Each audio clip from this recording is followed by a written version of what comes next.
Acutis, patron of youth, students, internet, eye, and computer programmers.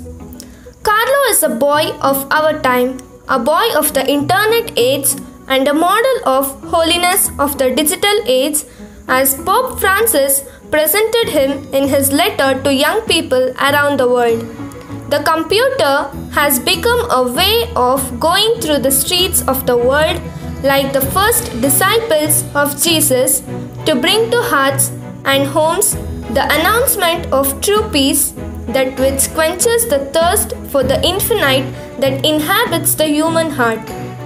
Though he lived in this world for just 15 years, this little warrior, servant of God, Carlo Acutis, belongs to the new generation, an ordinary teenager who lived in our times. Holding on to Jesus, though living the life of an ordinary teenager, little Carlo did extraordinary things in very ordinary way. Acutis had brain hemorrhaging at the time of his death, and he offered his suffering for the Pope and the Church. His body was discovered to be fully integral, not intact but integral, having all its organs. Work was done on his face. For the first time in history, you will see a saint dressed in jeans, sneakers, and hoodie.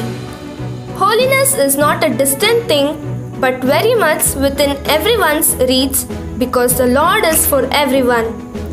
Carlo was born in London on May 3, 1991. His family later shifted to Milan. His parents were Antonia Acutis and Andrea Acutis. From his very childhood, he was a Marian devotee and would pray plenty of rosaries daily.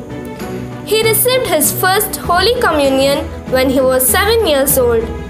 From that day on, he had never missed his daily Holy Mass. These were the two pillars of his spiritual life. The highway to heaven, that was how he termed the Eucharistic celebration. The Mass was the center, the focal point of his life.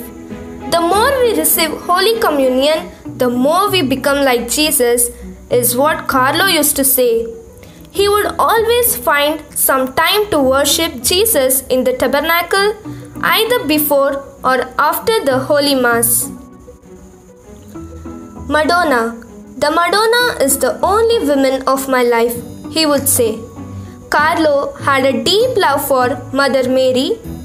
He made it certain that he prayed the Rosary every day. He termed the Rosary prayer as the most loving appointment of the day.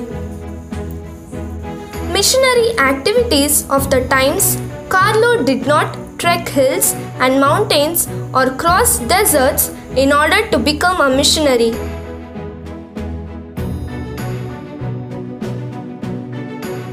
He simply loved zealously all those who were about him. He helped everyone, the non-community immigrants, the less fortunate, the beggars, the helpless, the elderly, the children, and the foreigner alike. He loved to make friends. Among his friends were children whose parents were divorced or separated.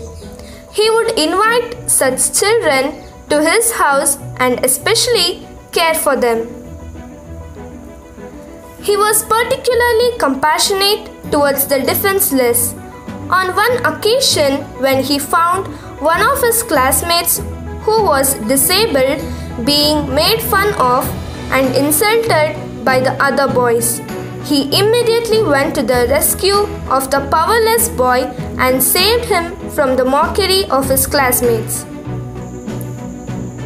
He was an expert at computers, one up on his peers.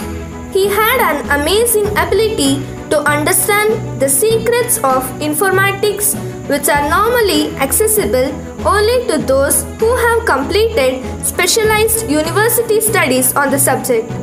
Computer engineers called him a genius. This talent, which was gifted to him by God, he used in a unique way. He collected all the Eucharistic miracles that have occurred in different places all over the world and designed a website. He began his groundwork for the creation of this website at the young age of 11. Carlo built a website during his lifetime in order to guide others in their faith. Even today, this website is browsed and various activities including Eucharistic miracle exhibitions are organized in all the 5 continents of the world. The presently touring Vatican International Exhibition, Eucharistic Miracles of the World, is the work of Carlo. Besides this, he was also adept at computer programming, assembling of files, and drafting and layout of comics. At the age of 15, Carlo was struck by a fulminant leukemia. Some days before, Carlo was led to hospital when no one suspected he had leukemia. He is said to have told his parents, "I offer all the sufferings that I will have to suffer to the Lord for the Pope and for the Church." When the doctor asked him about his pain, he replied, "There are so many others who are in much greater pain than me, doctor." On October 12, 2006, he went home to the Lord. Remaining close to Jesus, Carlo achieved the goal of his life. Let us emulate Carlo Acutis and be with Jesus constantly in every activity of ours, even when we go to school or use our. Let us emulate Carlo Acutis and be with Jesus constantly in every activity of ours, even when we go to school or use the computer or play or whatever we do. Carlo's mom said, since he was 3-4 years old, he showed a big interest in Christ, in the Holy Virgin. When we used to take a walk outside, he used to always wanted to enter inside the church to say hello to Jesus and to send kisses to the cross. Salzano said that she herself was not the ideal model of a Catholic mother when her son was born and was quite ignorant in faith things, but through Carlo's influence, she came back to the faith. There was fruit of Carlo's devotion in his life. His witness of faith led to a deep conversion in his mom because, according to the priest promoting his cause for sainthood, he managed to drag his relatives, his parents, to Mass every day. It was not the other way around. It was not his parents bringing the little boy to Mass, but it was he who managed to get himself to Mass and convince others to receive communion daily.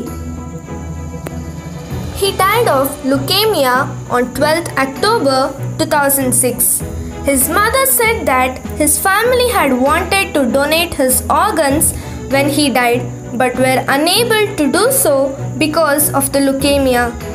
Pope Francis declared him to be venerable on 5th July 2018. The same Pope approved a miracle attributed to him which enables Acutis to be beatified on 10th October 2020 in Assisi. This is a great message for us. We can feel holiness not as a distant thing but as something very much within everyone's reach.